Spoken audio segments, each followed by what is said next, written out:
Well, here's a confession of a newsreader. Every time I see my daily running order and look at what's coming up on the programme, a little bit of my heart either rises or sinks. And I can tell you this with great conviction. When I saw one name in my list of stories for the day, it always made my heart lift. That name was Andrew Doyle, who used to come on my show every evening to talk about, well, the subject was Woke Watch.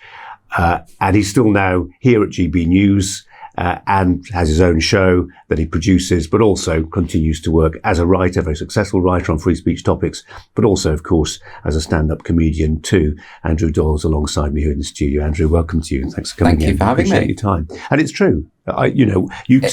You were funny. You still are funny. But also you had that happy gift of explaining, I think, very abstract, abstruse, complicated, culture war-y stuff in a way that people got. And I think that's a real gift for a gift of our time. Well, it's true. It's true. I mean, because people do get mired in the language when it comes to this stuff, and so they get put off. And actually, the concepts are often quite simple, but they get disguised and clouded with the way in which activists sort of dress it all up in this esoteric stuff. You don't avoid using the language. You don't avoid using the language. You still, you'll talk about gender critical feminists. And it doesn't do that because you then set it in context and explain what it means. Yeah. And you don't patronise your audience.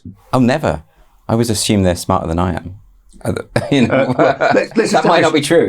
Let's establish how smart you are. Because, I mean, you are an erudite, bookish, scholarly man, and that doesn't always translate into our medium of television, which isn't always those things. I don't know how. I mean, I haven't been in academia for years, so I'm sort of distanced from it. So I don't know. I'm bookish insofar as I read a lot of books, but I wouldn't say I'm in the world of scholarship anymore. But I have that background, I suppose. We'll come around to sort of personal stories maybe later on, but I just want to address a couple of stories that are in the news today. And I'm literally just writing a sort of monologue about a story that really caught my eye. And I think it would probably catch yours, and it will yet, because it's been pushed by the Free Speech Union. I'm a member of the Free Speech Union Declaration of Interests, a campaign, as the name suggests, for free speech.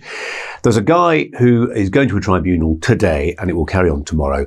He was a rail worker. He'd been there for over 10 years, working for a rail company. He was invited onto an unconscious bias course, presumably locked down because the whole thing was done on Teams. At the end of the unconscious bias course, he forgot to mute his microphone. He turned to his wife and said something in terms along the lines of what a load of rubbish that was. Yeah. I don't benefit from white privilege. I'm not a racist. And he alleges, for his pains, he was ultimately sacked. And I thought it was one of those little micro examples of how ordinary folk who never profess to have any particular, irons in the fire of the culture wars have been dragged into the trenches. Oh, everyone has, I think, to some degree. I mean, those unconscious bias tests or implicit association tests, which were rolled out by Harvard, they've been now popping up in all sorts of companies and corporations and businesses, charities, all sorts of things. People are just expected to take them, but it's all predicated on the idea that they have any effect whatsoever. I mean, because first and foremost, we all have unconscious biases. We have lots of them, but there's no way to quantify them and rectify them, measure them. This isn't the case. And the research is in on this. I mean, those unconscious bias tests do nothing. They achieve absolutely nothing. The only time there's ever been any measurable change in the workforce, it's actually made people slightly more racist or more likely to do racist things because it makes everyone hyper aware of race first and foremost. So they're very bad things. And I think, I often have teachers contact me saying, I have to do this unconscious bias thing. And I will always say to people, just refuse. Just say, don't do it. Really? Yeah, because you can point to the body of evidence that says it achieves nothing. It's a waste of time. If anything, it's counterproductive. So to do it, to go along with it, you're kind of complicit in this fantasy. It's just all theatre. It just makes me feel so unheroic. I mean, we're living through times where in Europe people have been unbelievably heroic in Ukraine, and yet, and to even talk about a real war versus the culture wars feels slightly tawdry. But I do think we come off worse from the comparison. I mean, for instance, you were saying people should resist the invitation. I didn't when I was at Sky. I've been at Sky for 24 years, and it was kind of one of the final nails on the coffin for me when I got the invitation. Invitation, by the way, means you can decline an invitation. So can you? Well, you got it. It was also made clear it was compulsory. Yeah. The word compulsory was used. Now, there's a logic air gap straight away there, isn't there, between the invitation, I can decline it, but it's compulsory. Total paradox. And at the end of it, I remember thinking, the guy said, it was utterly unconvincing. And he said, any questions? And the only one that popped into my head was, how much are you charging for this bollocks? Yeah. And of course, I didn't have the guts to say it. I wish I had. Oh, there's a big industry. People are making an awful lot of money out of it. And as I say, because we know they don't work and yet they're still being used, it's a very easy way for companies to sort of say, look, we're making an effort to address issues of inequality, which I imagine that somewhere like Sky doesn't really exist anyway. So that, probably redressing an issue that doesn't need to be redressed. A bit like when the BBC said they were going to spend £100 million on improving diversity, when there isn't a problem there at the BBC. In fact, minority groups are proportionately overrepresented in terms of off and on-screen talent. So that was it was signaling something rather than fixing a problem that needed to be fixed. So, but that's why I suggest just refusing. Although, as you say, it's kind of coercive. You're invited. No one's saying it's compulsory, but you sort of know that it is, and you sort of know there will be a problem if you don't. I think when people start refusing to do this, similarly with when you get a suggestion from HR saying, put your pronouns on your emails, at the moment, no one's forcing anyone to do that. When more and more people start saying, I'm not going to do that, then I think the next step will be, it's compulsory to do that. And then we're into the realm of compelled speech, and then that's the nightmare. So that's why I just say, for all the trouble it can cause and for all the problems you can cause for yourself, and I admit those are problems that don't affect me and probably do affect other people, so it's probably quite easy for me to say this, but there are groups that will support you if your company kicks off. Free Speech Union, very obvious example. Counterweight is the other example. You can, and you will win ultimately when it goes through the legal process. Will you, Andrew? That's the worry. I mean, you're clever, you're highly networked, you've got information resources. There's a lot of people who don't feel as sure of their footing. No, and it takes got a mortgage to pay. I get it. Yeah, and it takes a certain type of personality. A certain kind of tenacity. If you take someone like Harry Miller from Fair Cop, that's someone you don't mess with because he will take it on and lock horns and keep going and keep going. Maya Forstater, she lost the initial tribunal, had to appeal it, but of course the appeal won because the higher courts... Again, with the help of the Free Speech Union. With help from the Free Speech Union. But, you have to have faith that some of the judiciary is a bit ideologically captured, but the higher courts aren't at the moment. So ultimately, it should all work out. But for every Maya Forstater, there are other people who didn't lose their livelihoods or jobs, but just by raising their head above the parapet a fraction, then there is a slight impediment to their future progress. And that's the chilling effect, isn't it? That actually you're not worried about, let's say you resist the unconscious bias invitation. You're not worried that you'll be sacked necessarily. And that there's a sort of, there's always ways of finessing these things. You happen to have COVID that week or whatever. There's ways you can salve your own conscience without tweaking the nose of the authorities. But you're still worried that it's going to have a chilling effect on your career, that you're seen as a slightly bad apple, member of the awkward squad. Definitely. Just in terms, I was thinking about this today in the context of the case I mentioned earlier, the rail worker, and I was thinking about when and why this happened and why corporations decided they felt that it could just stop being a transaction based upon, you giving your time and labour and I give you money. Really straightforward. Yeah. And I thought, well, actually, there were times it wasn't always like that. I come from Bradford originally, and there's famously, just outside Bradford, there's Salt's Mill. There was an eponymous Mr. Salt, who was a local philanthropist, and he provided everything as part of that patrician duty to the poor, the housing, and probably to some degree told them how to think, or at least you will go to Bible school on a Sunday. So that bit's, it's not unprecedented, but I would submit that this idea that corporations now have no compunction about telling you how to think is quite new, and it's totally undemocratic. Oh, it's terrible, because if HR are promoting a certain idea about the world that you don't agree with, which happens in 90% of the case, you feel you can't say anything. Unions, similarly, the unions don't necessarily represent the best interests of their members. I mean, a good example is the National Education Union, which, from what I see, is basically an activist lobby group now, and it has a very kind of identitarian worldview, and it expects people to fall into line. And it's telling teachers there is an urgent need to decolonize every level of the curriculum. It's telling teachers we need more activists in the classroom. We need more activism. It's the last thing you need. It's the opposite of what you need in the classroom. And this is coming from a union. So the problem is, how do you resist that? But I always come back to the idea of people power. I think if I were a teacher today, which I'm glad I'm not, I would leave the NEU. I would join another union, one that represents my interests. I make a point of saying that. A lot of them start members of a union, actually. Yeah. I just find a way not to toe that line. And the more people do, I totally get what you're saying. I'm not in the position where I'm going to lose my job for making a fuss. I'm never going to be asked to put pronouns at the end of my email anyway. But I think there's safety in numbers. More and more people have to do it because it is the majority. That's the thing. I just want, we've talked about this a lot over the months, about that idea, whether things that are best left in the sort of private realm should then be jumped on by government. But actually, I do think there might be a role, at least for government, to examine the internal HR structures of big corporations to inject some democracy. So, for example, when my previous employer, when Sky said, we're going to, we urge you all to use an inclusive language guide now. And so outgo mum, dad, brother, sistering, avoid those gender loaded names, words. If they'd put that to the democratic vote, if they'd asked the Nigerian security guards and the Filipino cleaners and the Poles serving coffee, all 30,000 employees, rather than just having it a small cabal, a cadre of highly educated, highly networked, self-approving, highly entitled people who decided amongst themselves where the truth lies. And I think there's a way of writing into a corporate structure of governance a bit of democracy, I would suggest. I completely agree.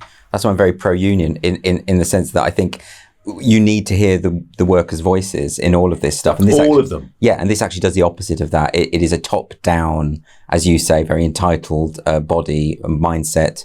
And it's very patronizing. It's very let them eat cake. It's let us decide for you what is best for you. And it's difficult, isn't it? The idea of government intervention. I think maybe it is required. At some point it will be required. I think there will be moments where the government will have to get involved. So if, as I say, we reach the point of compelled speech in the workplace, well, that's where something's going to have to change. Yeah.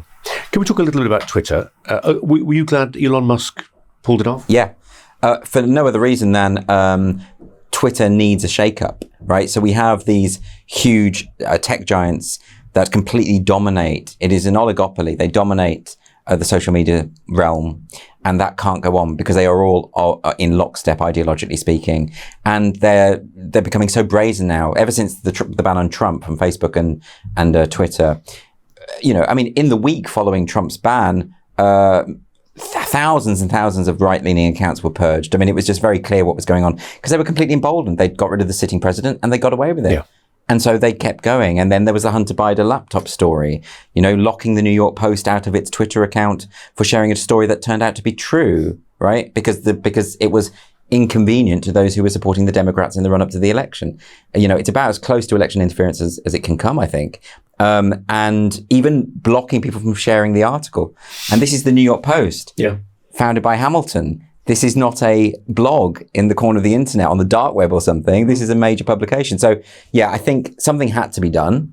It was quite clear that attempts to set up rival platforms weren't working. You had Gab, you had Parler. When it came to Parler, the tech giants collaborated to ensure that it couldn't work, to take it down. Yeah. Because everyone was saying all along, well, if you don't like it, build your own platform. When they did, they attacked it and made it unusable. So, so that wasn't going to work. Getters had some success. But the trouble with all of these platforms is when they emerge, because they have a commitment to free speech, the worst kind of voices will migrate to those platforms, and then people can look how horrible it is. Exactly. Then they can paint it as a far right platform. The point about free speech is, unpleasant people are going to say stuff.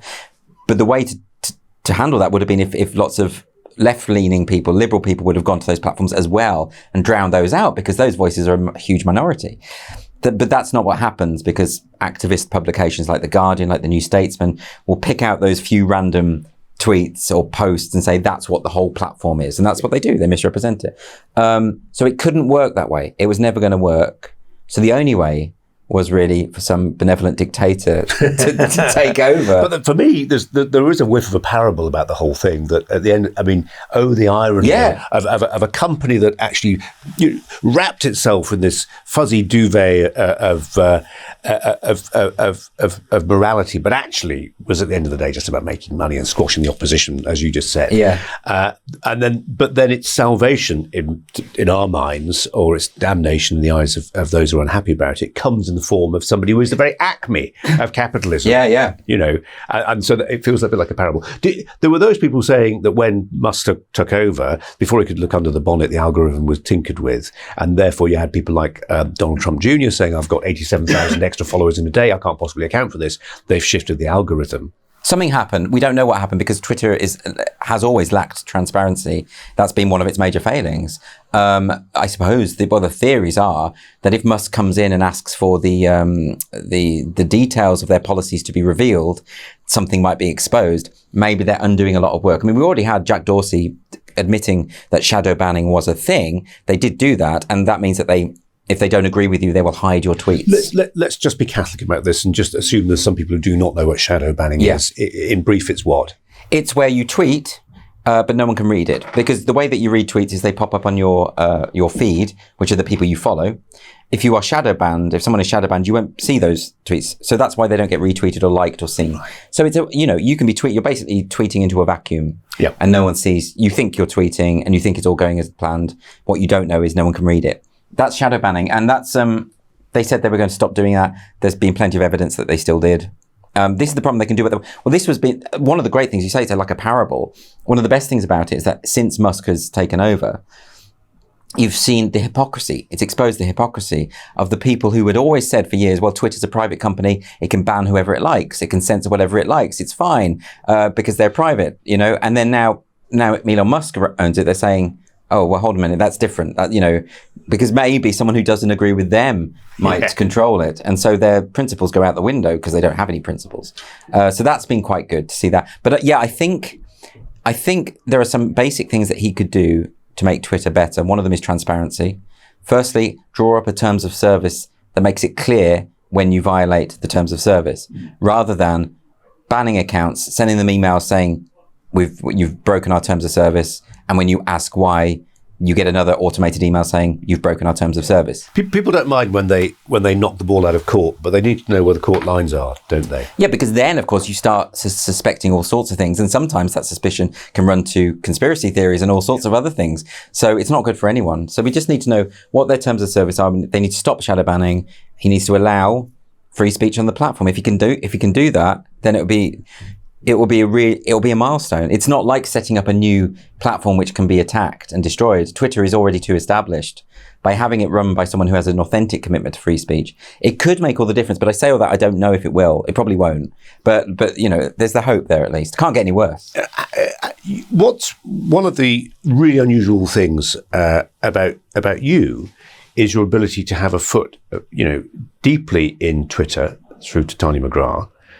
I'm mispronouncing her first name. Titania, that's right. Titania. Americans struggle with it. They often say Titania. Titania or Titania, they say, actually.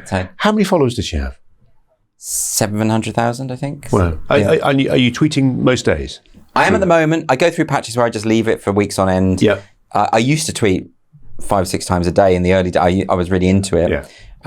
And now it's just something that if something occurs in the news or something occurs to me that I want to comment on in that way, then I have that outlet to do it. And for people who haven't come across her, I mean, she is a parody of intersectionalist feminist outraged at minor infractions of what she would consider to be the right way of thinking. Yeah, I mean, she's not a direct parody because that would imply it's based on an individual or someone.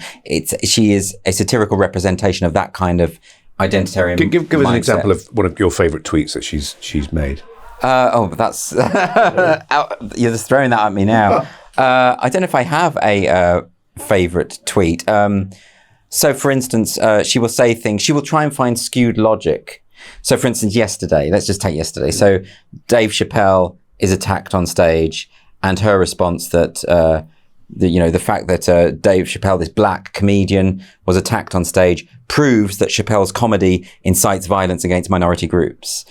So she finds a skewed logic around it. Similarly, like with Rachel McKinnon, the cyclist, male cyclist identifies as female and then starts winning all the medals. And she said, misogynists always say that women are terrible at sports. But then why is it that Rachel McKinnon only started winning gold after she transitioned to female? So she's finding a way, and this is because this is what they do. They try to find a skewed logic to express, to work around anything, and make it fit their ideological agenda. So that's the sort of thing that she does. What I was starting to get to was the fact that on the one hand, you're in this very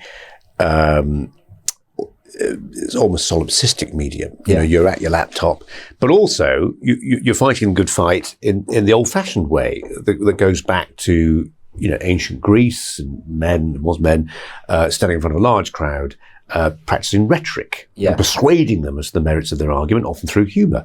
And you're doing that. You've got the performance gene, but you've also got this sort of, you know, quiet, cogitating gene as well. I mean, I'm curious as to how much the Twitter stuff helps the on-stage stuff, or whether you almost just have to, you know, pull off your shirt and there's a sort of S underneath, and you become this alter ego. I don't know. I'm really curious, because I'm terrified. I mean, the idea of standing up on a stage in front of a large crowd and trying to make them laugh absolutely terrifies me, from the, you know, tips of my toes to top of my head. But you do it, and that doesn't terrify me though anymore. I mean, I think I've done stand up for so many years that it, you know, anyone who's done stand up for over 10 years will be accustomed to shows going beautifully, perfectly, and also really badly. It's not unlike telly to some degree. Yeah, exactly. You know? And so you know, just as you don't fear or even get nervous going on in front of a camera, most people would, by the way. So it's just because what's the worst that can happen? You know, I've had people throw stuff at me. I've had people shout at me or whatever. That's it. It's a performance, you know. But also, 99% of the shows when I do stand up, it goes really well. So I'm not. Do you stop people filming when you're on stage? Do you try and stop people filming it? I only say it because when I'm on the telly, occasionally I'll think to myself, it could all end tonight. You know, if I say the wrong thing, and it can end in a night. Yeah, of course. And that's tough. I've got, you know, mouths to feed, etc. Whereas if you're doing a live performance, it might be, you know, your face may redden and you may be, you know, toe-curling embarrassed in the moment, but actually if nobody's filming it, if it's not a matter of public record, it's neither here nor there, is it? But I'm just wondering whether people do film it. I'm sure that's always possible, and but you don't stop people at the door saying that no smartphones, but no, there's no copyright stuff. There's just a convention in comedy nights that you're not going to film. Right. If you're filming, someone from the staff will come over and tell you not to film. Okay. That's, you know, that always happens, because we've seen that, particularly when there's hecklers, if that's filmed, because you know that moment of if it's not going well, you're not even embarrassed because you're so in your persona. If I'm doing a gig and on the rare occasions where the audience just are not with me, I almost quite enjoy that because there's something quite theatrical about that. And it's like, and my persona likes it. So that isn't a risk. The risk is when people are heckling and shouting stuff and you have to come back immediately with things that are non-scripted. And in those situations, you can end up saying something that might get you into trouble, right? Have you? No, I don't think so. I mean, but I'm not a naturally controversial person. I don't say things that are, like, for instance, someone like Andrew Lawrence, someone like Jerry Sadowitz, who their instinct is, they're disruptors, right? So their instinct is to say the thing that annoys and irritates. If someone's annoyed at them, they will exacerbate the very thing that person was annoyed about. That's the joke. And that's what they would commit to on stage. But if you're filmed, now, who was it? The guy from Seinfeld who was filmed shouting racial slurs in America, Michael Richards. And he had to go on and do a big apology on one of those nights. I think it might have been in Bill Maher or something. I mean, because the language was horrific. It was a horrific racist language. But in the moment, I can see what he was doing. Like, this was a stand-up persona who is saying the most horrible, outrageous things deliberately to provoke. And people don't understand it. They think it's just someone's inner evil coming out, and it's not that. It's something very different. So you have to understand what stand-up is and how it works. But that would never happen to me because I don't have that kind of quality in what my stand-up is. So I'm less at risk as a more subversive kind of act. Can I do a bit of TV news navel gazing with you? And it's around this. So you've been invited to do your show here. You're not a journalist. You're first and foremost a free speech campaigner and a stand-up comic. There's a broader trend, you see it here, but you see it elsewhere as well, of the days where people like me, who started in newspapers, but BBC Radio, but life in journalism, and then you end up sort of being this, the greyback behind the desk. And increasingly, it's Arlene Foster, it's Ruth Davidson, it's a former Home Secretary, it's David Lammy. And it reminds me a little bit of where we were in sports presenting 25 years ago, where suddenly it wasn't good enough just to be Christopher Martin Jenkins or one of the sort of great cricketing commentators or football commentators. You had to be Gary Lineker. You can't just be an astute observer of the game. You've got to have captained, not just played for England, captained England. Yeah. And that was fine in sport, because sport ultimately doesn't really matter. The news does, war and stuff. And yet that's the direction we're going in. Thoughts? Well, you're right. I'm not a journalist, and I've ended up doing something that I suppose a lot of people would be surprised about. Maybe it's because the emphasis has gone more towards commentary. And I do have a background in political commentary, because I've written columns I wrote columns for Spiked, I think I started about 7 years ago, and I did that for a long time. So I've done comedy work, but also commentary and analysis and that kind of thing. And those, I suppose, lend themselves to the kind of show I do here, which is a show that is really about commentary. It's not about reportage. So that kind of makes sense. Yeah. I think if they asked me to, go out to a war zone and report on it, I would say I'm not qualified to do that. And yet you might be. And yet you I might don't think be. I would be. Well, no, you might be, because I think there has to be a mix, but I'm certainly not against the trend wholeheartedly. I think what it's done is explode this idea that people like me, who are meant to be the sort of seamless conduits through which information flows without an area jolt, was always rubbish, actually. And I think there is an honesty, there is a transparency about putting somebody, I don't know, a former Home Secretary with a former Foreign Secretary. I had Michael Portillo on the show last night, a former Defence Secretary. He wasn't hosting the show, but he was almost co-hosting it, and I think that's fine. But there are journalistic skills that come with many, many decades of experience and training. And those are the kind of things that I think are really valuable. And I think so I don't think we should ever lose the vocation of journalism. The problem I suppose we have is that so many prominent journalists are now first and foremost activists, and are willing to misrepresent and actually completely undermine their own training and their own background because they feel the end justifies the means. I'm not going to name any names, but we know who we're talking about. And when that happens, and when people see that, you get this legitimation crisis. People no longer trust the voice of journalism because there are too many among them who are willing to lie to advance an agenda. That's where it poisons the whole well, I think. Yeah. We, I think I can say this with confidence. I think you and I both love words. We love the expression of ideas through words. We believe in the idea of literature as a roadmap or a manual to understanding the human condition in all its complexities. And I say this by way of a preamble to introducing the importance of novels. I'm reading, I should have read it years ago. I should have read it as a teenager, obviously, To Kill a Mockingbird. I'm finally getting around to Kill a Mockingbird. And I got a few pages in before the N-word appears for the first time. And I remembered that I think we'd had a discussion about it on air about books that had been cancelled or now had trigger warnings. Yes. And here's a book that for many people back in the day would have been the first time they'd been presented with some of the complexities of true white racism. Yeah. We know the story. The black man on a trumped-up rape charge, and Atticus Finch, the lawyer who represents him, white lawyer, facing huge hostility, his children facing hostility in small-town Alabama. Yeah. And yet that, of all stories, then was getting triggered. Yeah, and that it's not just To Kill a Mockingbird, it's Huckleberry Finn. It's any word that it's of mice and men. So any book where that word appears, because the intersectional activists on the whole, and I'm not talking about the people who originated the idea, those are scholars. I'm talking about the people who have taken on board these ideas in this sort of lukewarm way. They're not good with art or literature. They're not good at this. They don't understand it. They don't see its purpose. So all they can see is the word. So they see the N-word and they automatically think, well, that's a racist book. We have to shut it down. There was even in Ottawa, a local school board that took thousands of books from across the whole area, from various schools, and burnt them. And they called it a flame purification ceremony. They did not. And then they used the ashes to plant a tree about diversity or something, right? So, but it's overtones of Ray Bradbury. It's terrifying. And they don't realize, they think they're doing something really good, but they're mimicking fascism. And To Kill a Mockingbird again and again comes up in all of this stuff. And isn't it a shame that I'm not far beyond the point where the Scout and Jem Finch, the two kids, Atticus's two kids, are taken to a black church by the housekeeper who Calpurnia. Well done. Yeah. And Calpurnia takes them into a black church. Yeah. And where they're not initially welcomed, actually. Yeah. There's somebody who blocks their way and says, you can't bring those white kids into this church. And it's of course they are welcomed in eventually by the vicar and others. But it is just that reminder and you can imagine them, as much as the N-word, this being the objectionable bit, this reminder that actually racism is a human universal. It's as old as the hills, if not older.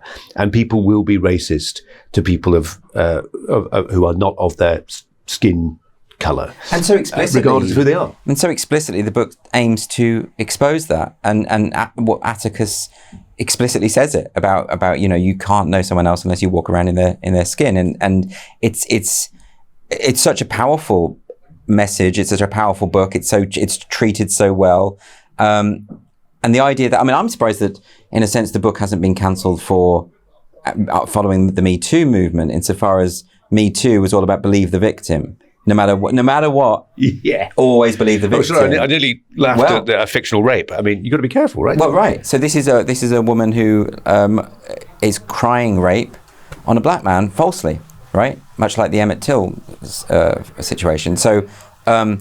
That's why I would be surprised, because it does create complexities then, because then, anyway, but that's a different issue. But yeah, the idea that the book, it's like, and that children shouldn't have access to this book. I taught that book at secondary school, and it's a really interesting, it's a much more powerful way to explore the evil of racism through literature and through representation than trying to teach them about critical race theory and tell them to think of themselves first and foremost as their skin colour and secondarily as an individual, and thereby reinscribe old racial norms, which is terrible. It's the opposite of what you should do. So that's why I would say, that's why they also have to attack these books. Huckleberry Finn's another great example, because Huckleberry Finn is a really powerful anti-racist book in the original meaning of that term, anti-racist, not what passes for anti-racism now.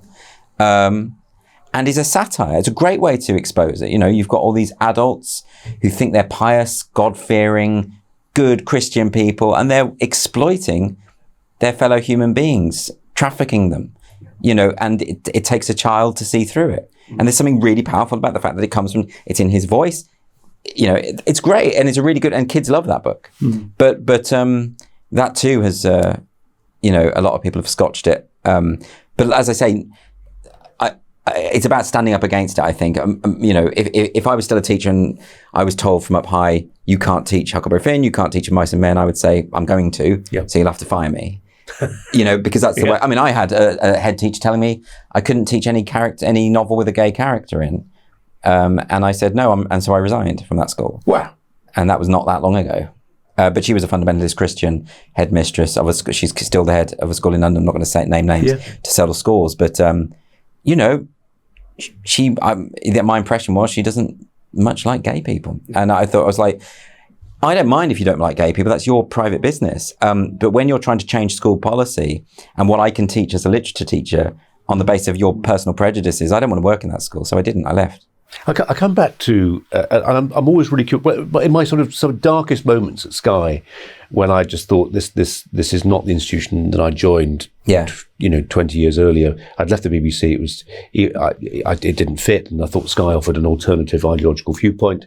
To pretend that somehow they're all the same was rubbish. The early days of Murdoch at Sky, it was a little more. There was a bit more of the whiff of the Daily Mail sulphur, and a little less of the Daily Mirror as there is now, and. I felt back then that there was a feeling that Sky was certainly heading in a direction I couldn't quite sit comfortably with, and my outlet was to take people for lunch, people like Douglas Murray, James Dellingpole, and say, look, guys, I can't say this publicly, but privately I'm rooting for you, or rooting for bits of what you say. And I remember Douglas Murray, who's just got a book out, of course, and I'm going to be talking in a podcast in a couple of weeks. And he had cameras. There were the Met had I shouldn't probably say this, but there were, his personal security, because of some of the things he'd said about radical Islam in particular, had imperiled him personally. Yeah. And I come back to this, moral courage, physical courage. I didn't really leave Sky on principle. I almost did. I certainly didn't on a specific point, as you did from that school. It takes such courage to do that. But actually, compared to, say, Douglas Murray's courage, or the courage of some people who really are facing physical danger for what they say, I'm just a gog. I'm such a coward. I look at these people and just think amazing. But that's what I mean, is that it's not courageous on that level for me to walk away from a school when I know I can get another job. Yeah. It's not great. It's not the courage of being in a war zone, or as you say, Douglas is a perfect example. I mean, those kind of threats, that's real. That's it takes genuine courage to still say what you think, even with the risk of being physically harmed. Can I just get something off my chest about the war zone thing? Because I think it's an important distinction. I mean, clearly, I've got ex-colleagues at Sky, people like Stuart Ramsey and Alex Crawford. We all think of people like Leisha Doucette at the BBC, Jeremy Bowen, brave people. But no braver, I would submit. And I thought this was really true in the early 2000s when there was a whole gang of war correspondents. And I used to move amongst them in Iraq and Afghanistan and southern Lebanon, places like that. And there was a lot of vainglory. Right. There was a lot of self-eulogizing going on there. Oh, really? Yeah, I think so. And I think it was exploded by the invasion of Iraq, where suddenly there were. You couldn't deny the fact or avoid the fact there were 17, 18-year-olds from British Army infantry regiments who were on 6-month postings on £17,000 a year. And they weren't retiring to the comfort of their 5-star hotels, having delivered their piece to camera with a flak vest on in a place that wasn't that hostile, actually. And if they said, actually, this is not for me, I'd like to go home. Yeah. Well, you're going to Colchester because you're going to be court-martialed. So it's not comparable, is it? What I'm saying is that it's incomparable. We laud our war correspondents as models of bravery. Actually, the people who are brave are the people who are stuck there fighting. Yeah, I agree. Say I don't want it anymore. Yeah, I completely agree. I don't disagree with that. Okay, well, but I also think that war correspondence work is really important, and there's a skill to it that we shouldn't undermine, I think. I agree. I think there's also a skill to bringing out every day what really matters to people. And that's not just to say it's about having that instinct for tabloid stories. Yeah. It's about recognizing early an inflection point when the wind is just beginning to change. And again, I do love circularity. I'm going to come back to that chap who I was mentioning earlier, whose tribunal is today, the rail worker whose comments were eavesdropped on by the instructors and actually other colleagues. He alleges, by the way, it's not a done deal yet. This is his allegation. And I think sometimes it's those small acts of quotidian heroism, the sort of slight dull, almost, what's heroic about that? But actually it sort of is. Oh yeah, no, I'm not trying to undermine the man you're talking about, taking this further and challenging this. Yes, that does take courage. I'm not trying to say, oh, well, you're not in a war zone, so you're not courageous. That's not what I'm saying at all. I was actually specifically saying someone in my position who could afford to walk away from a job. That's not the same, because I knew I could get another job, and I knew, so that's not the same thing, I don't think. Yeah. And that's why I'm very wary of when I say stand up against this stuff, complain about this stuff, all the rest of it. It actually can affect people's careers. You're absolutely right, and it does take. And people are on the, they can't afford to lose a job. So. The fundamentalist Christian who didn't like the cut of your jib, or at least wanted to prescribe certain books. I'm a God botherer, mass going Catholic. Do you have? I mean, is my tribe part of the problem? No, I don't think. No, I mean, well, look, I come from a Catholic tribe myself. I don't think so. It would be weird for me to say Catholics are the problem. No, the problem has always been with religious folk who want to impose their views on other people and impose their ways of life, not with those who practice religion. I mean, I recall when I taught at a boarding school, and I organised a school trip amongst sixth formers to see a very controversial show which satirised elements of religion. And it was people like the bursar who kicked off saying we can't do this, but the chaplain said, no, my faith is strong enough. I'm not, I hate the idea of the show and I hate what it stands for. But if you have faith, you're not going to be threatened by someone mocking it or challenging it or questioning it. But it's the opposite. When this head teacher I'm talking about, she felt that there was an area of discourse and literary expression and artistic expression that should be cut off from these kids. Because of her own prejudices. This is what I'm talking about. It's the imposition of one's view on someone else that I have a problem with. I don't even have a problem with her hating gay people if she does. I think everyone has the right to feel whatever they feel for whatever reason, be they religious or just downright prejudice, inexplicable prejudice. I don't want to impose that. But what I'm saying is she took it to the next step, which was, I want everyone else to think like me. And I think that's a mild form of authoritarianism. On that word authoritarianism, I managed to get an item to air this week because I felt we were missing a really big story. It was the end of Ramadan. It was Eid. And 3.5 million of my compatriots, or thereabouts, a substantial number of them, were celebrating, exchanging gifts, and eating heartily. And I wanted to explore what Ramadan in particular, I say this as a convinced Catholic who actually who reserves the right to critique Islam to the point where I won't use the word Islamophobia, which I think prevents a fair critique of Islam.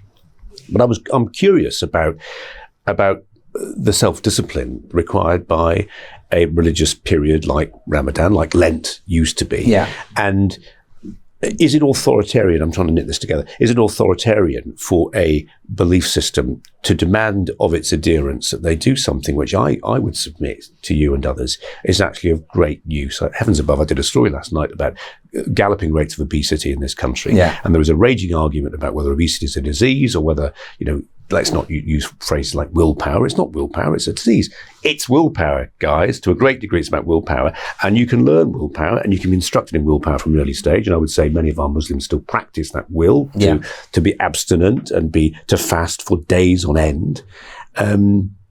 But what I'm trying to get to is that is a result of an imposition on children, that's where it starts, of a belief system which is absolutely rigorous and unbending to some degree. So I would say it's not authoritarian because adherents choose to be adherents. If I subscribe to a religious worldview and I buy into the idea that I need to fast from this point to this point, I'm making that choice. It's not an imposition because I can walk away. It becomes an imposition in Islamic states where to walk away from the faith makes you an apostate and you can be killed. That's authoritarian, and that's where the distinction lies, I think.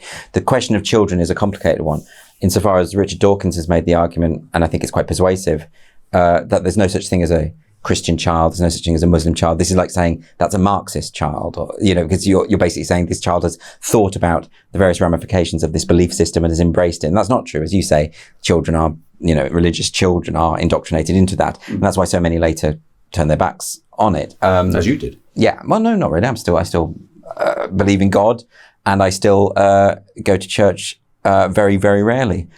So which is better than nothing. Let's hope yet. No, lapsed it would be the phrase we would use. So I think, that's where there is a complication, I think, is when it comes to children. I think on balance, I'm probably against faith schools. I say that as someone who went to one. Yeah. I think I'm against that because I think Dawkins is right on that. Final thought. I know you occasionally take yourself off to a garret with a nice view to write. Will that become a more permanent feature of your life? Because you're very public facing, and you probably carry all kinds of scars from being quite so public facing. Whether that's from Twitter or the books you've written. Would you like to disappear into that ivory tower and just close the door on it all behind you? Oh yeah, I mean, I absolutely one day would love to be off social media, and I mean the places I like to go are isolated places, most definitely. That is my instinct, that's my nature. It's also where I get the most work done. So ultimately, I would like to retreat somewhere by the sea, and like in the Iris Murdoch novel. Of course, in that novel, he tries to do that, and all of his old ex-wives turn up and all these people from the past, and he can't that's the point, he can't escape it. But just don't tell anybody where you're going. Well, that's the other way of doing it. But then I do like human company as well. I'm not a sort of misanthropist. So it's or maybe I'm just romanticizing the idea in my head, but I do love being in a place near the sea. I go to Sark a lot because there's no cars there, so I like being somewhere where there is no just silence and beauty, and a weird kind of gothic beauty as well. It's not a pretty place in that sense, Sark. It's a strange beauty about it, which I really, really like. I think that would be a goal, but probably not one I'll ever achieve, I assume. Andrew Doyle, thank you. Thanks.